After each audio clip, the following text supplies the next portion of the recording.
Vanjari sir, एक मुद्दा असा आहे की या केसमध्ये स्पेशली जर विचार करायचा झाला तर या केसमधला जो कुटुंब प्रमुख आहे तो स्टॉक ट्रेडर आहे, म्हणजे त्याचं कायमस्वरूपी उत्पन्नाचं साधन नाही आहे.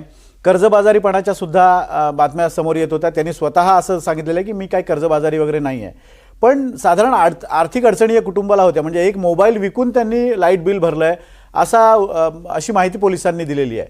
तर या आर्थिक अडचणींमुळे हा सगळा प्रकार आणखीन वाढत जातो आणि काय काळजी घेतली पाहिजे घरातल्या मोठ्या लोकांनी की आपली जर आर्थिक अडचण असेल तर ती मुलांपर्यंत पोहोचू नये यासाठी? मला असं वाटतं की ट्रेडर आहे आणि त्यांना आर्थिक अडचणी आहे, तर त्यांनी अक्षरशः मोबाईल विकून पैसे भरले किंवा बिल भरलं, याचा अर्थ असा आहे की कुठेतरी वडीलही तणावामधून जात होते.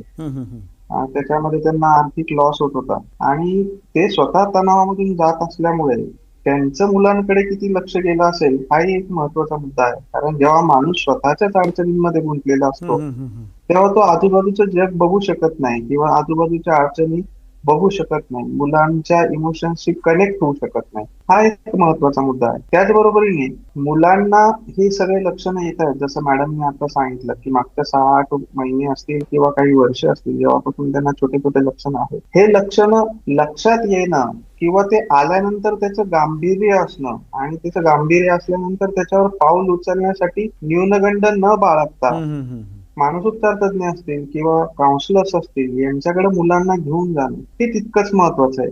आर्थिक अडचणी हा एक फॅक्टर असू शकतो. मला असं वाटतं ज्यावेळेस अशा टोकाच्या गोष्टी मानसशास्त्रामध्ये होतात आत्महत्येसारख्या, आणि तेही सामूहिक आत्महत्येसारख्या एकामागे, त्यावेळेस याच्या पाठीमागची सायकोलॉजी फक्त एका फॅक्टरमुळे असू शकत नाही. आर्थिक अडचणी असतील, घरातले आपण बोललो तसे काही रिलेशनशिप इश्यूज असतील, मुलांकडं कम्युनिकेशन करण्याची जी इच्छा आहे किंवा त्यांना जी सूट आहे ती नसेल, त्यांच्याकडे पालकांचं झालेलं दुर्लक्ष असेल, बरोबर, सोशल मीडियाचा प्रभाव असेल, ह्या सगळ्याच गोष्टी महत्वाच्या आहेत. आणि पालकांनी आर्थिक अडचणी समजून सांगताना जर पालक त्या अडचणीमध्ये आहे तर त्यांचं वागणं तसं आहे का, म्हणजे ते पैशाची काटकसर करता आहेत का, ते गोष्टींची काटकसर करताना मुलांना दाखवताय का आम्ही हे का करतोय, कशासाठी करतोय, मुलांना या गोष्टींची जाणीव ते करून देत आहेत का वेळोवेळी, आणि ते पण चांगल्या शब्दामध्ये, त्यांना समजेल अशा शब्दामध्ये, त्यांना दोष न देता.